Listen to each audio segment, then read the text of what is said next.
जिसके जीवन में संतान का सुख नहीं है,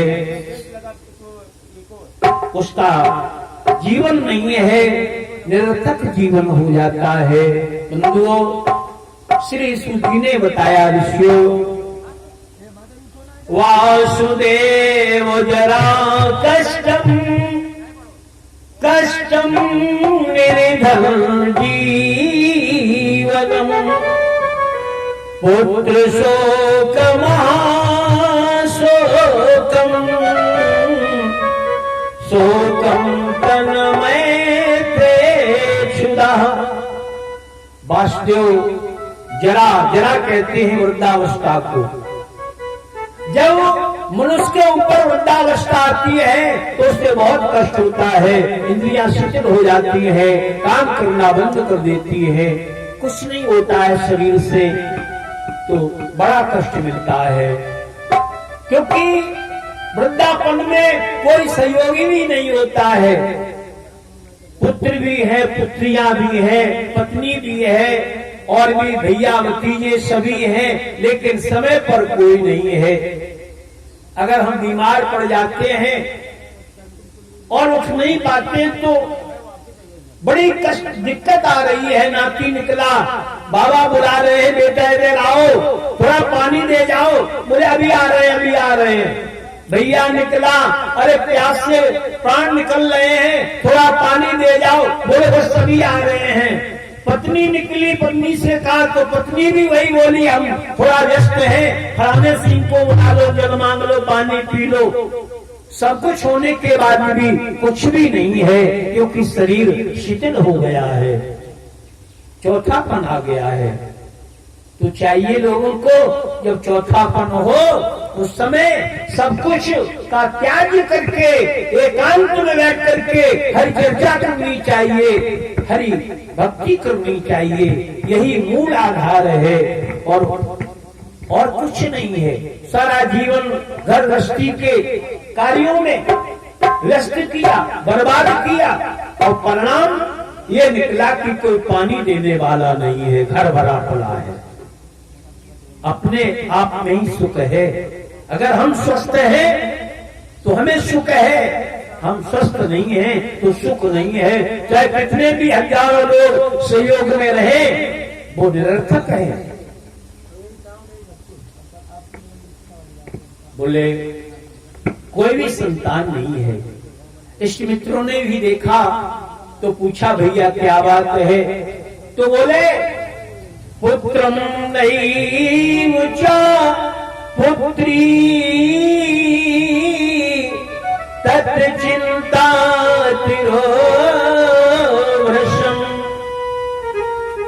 पुत्र न हमारे पुत्र है न पुत्री है। हे प्रभु, मैंने जीवन में ऐसा कौन सा अपराध किया जो आपने सब कुछ दिया, एक संतान नहीं दी। देखो, अगर ना हुई संतान तो कौन करेगा जलदान, और जब ना हुआ जलदान तो मेरे और मेरे पूर्वजों का कैसे कल्याण होगा। क्योंकि प्रत्येक जीव को पुण्यनाम रूपी नरक में जाना पड़ता है। चाहे कितना भी पुण्यवान हो, चाहे कितना भी पापवान हो, प्रत्येक जीव को पुण्यनाम नरकस्य त्राते माता पिता सपुत्र। मतलब अपने माता पिता को उद्धारी दिलाने के लिए या उस पुण्यनाम रूपी नरक से निकालने के लिए पुत्र का होना अति आवश्यक होता है। तो बोले महाराज जिसके पुत्र है नहीं वो क्या करे, तो उसका भी एक सहारा है, भाई कर सकता है। भाई न हो तो बहन कर सकती है, बहन न हो तो मित्र कर सकता है। कोई ना कोई तो बाद में सहयोगी हो ही जाता है, परंतु पुत्र नहीं है। अगर पुत्र है तो सब कुछ है, तो हमारा जीवन थोड़ा सुखमय कर जाएगा। क्योंकि पुत्र ही सहायक होता है, सहयोगी होता है माता पिता के लिए। अगर वही माता पिता का जो लाडला बेटा है संस्कारी नहीं है तो वो भी बेकार है। वो भी व्यर्थ है। बंधुओं, आत्मदेव बड़े ही दुखी हैं, बड़े ही परेशान हैं, पलंग पर लेटते हैं, नींद नहीं आती है, सोचते रहते हैं सारी रात्रि, क्या करें आखिर, मेरा जीवन कैसे यापन होगा। सोते सोते इतनी अंतर मन में करुणा भर गई, बोले अब हम नहीं जिएंगे, हम मर जाएंगे, मेरे जैसे व्यक्ति का तो जीना निरर्थक है, व्यर्थ है। ऐसा सोच करके रात्रि में ही ये पलंग से उठे और चल पड़े।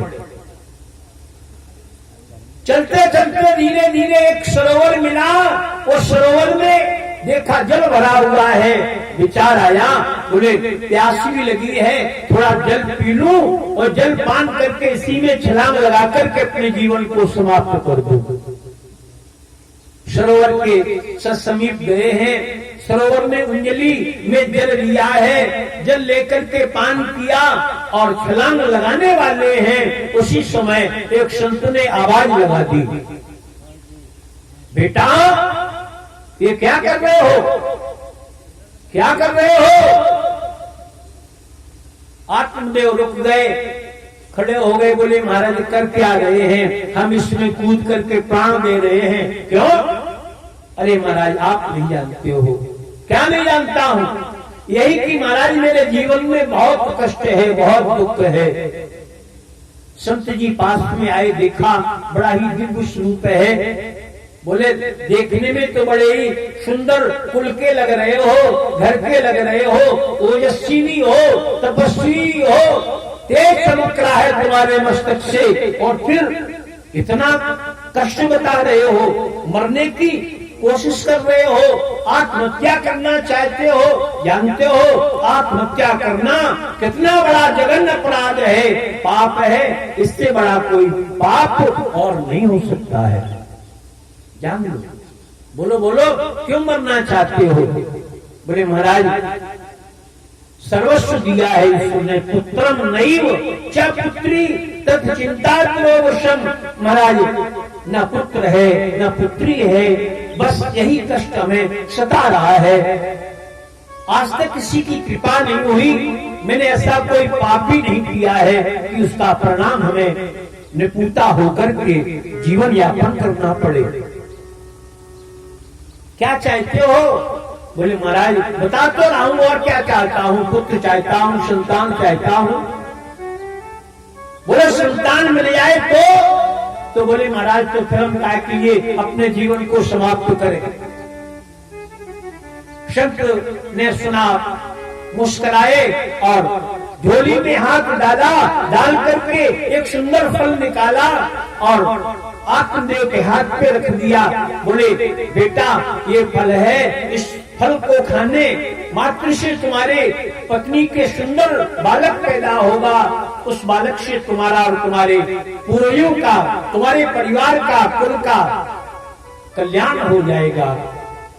आत्मदेव ने सुना, प्रसन्न हो गए, फल लेकर के दौड़ना चाह रहे हैं, वैसे महात्मा जी ने आवाज लगा दी, अरे रुकना बेटा। तो आत्मदेव फिर रुक गए। बोले देखो बेटा, फल खाने के बाद तुम्हारी पत्नी को नियम करने पड़ेंगे। क्या नियम है? बोले सत्य शौचम दया दानम एक मुक्त्वा भोजनम। सत्य सोचो, जीवन में सदैव सत्य बोलना, सुंदर सोच रखना, जीवन में किसी के लिए भी सुंदर सोच होनी चाहिए। चाहे तुम्हारा दुश्मन क्यों ना हो, उसको गलत राय कदापि न दो। सत्य सोचम, सुंदर सोचो, सुंदर लोगों को बताओ। सत्य सोचम दया, दया रखो दूसरों के लिए। क्रोध पर नियंत्रण करो।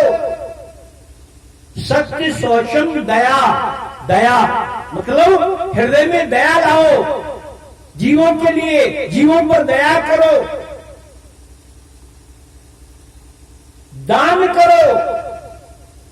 अब आप लोग कह रहे हो, बोले पंडित जी आप अपने वजह से कह रहे हो कि दान करो। नहीं, दान करना चाहिए। पग पवित्र तीर्थ किए, कर पवित्र दे दान। तू पवित्र तब होगा, भजले सीताराम। पग, हम तीर्थों में जाते हैं, तीर्थों में जाने पर हमारे पग पवित्र हो जाते हैं। कर पवित्र दे दान, और हाथ हमारे भगवान के मंदिर में गए, मन सुमन जो भी बना चढ़ाया, ब्राह्मण को दान दिया, संतों को दान दिया, अपने मान्यों को दान दिया, तो बोले कर पवित्र हो गए। और तू मतलब हृदय में जो हमारे शरीर में बैठा है, तू पवित्र तब होएगा। ये जो जीवात्मा है, इस मुंह से जब हम सीताराम का उच्चारण करेंगे, नारायण नारायण का उच्चारण करेंगे, राधे राधे का उच्चारण करेंगे, तब तू पवित्र तब होएगा जब भजले सीताराम। राधे राधे राधे कहने की चाहत सी हो गई है।